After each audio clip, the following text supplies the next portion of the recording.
السلام عليكم ورحمة الله وبركاته.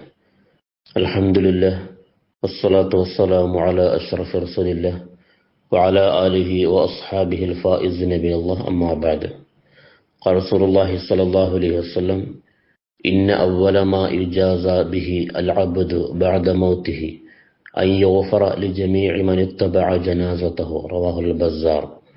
മുത്തനബി സല്ലല്ലാഹു അലൈഹി വസല്ലം പറയുകയാണ്, ഇന്ന അവ്വലമാ യുജാസാ ബിഹിൽ അബ്ദു ബഅദ മൗതിഹി, ഒരു മനുഷ്യൻ മരണപ്പെട്ടാൽ ആ മരണശേഷം ആദ്യമായി നൽകപ്പെടുന്ന പ്രതിഫലം അൻ യുഗ്ഫറ ലിജമീഇ മൻ ഇത്തബഅ ജനാസതഹു, ആ മരണപ്പെട്ട മനുഷ്യന്റെ ജനാസ ആരൊക്കെ അനുഗമിച്ചോ അവർക്ക് മുഴുവനും പുറത്തു കൊടുക്കലാണ്.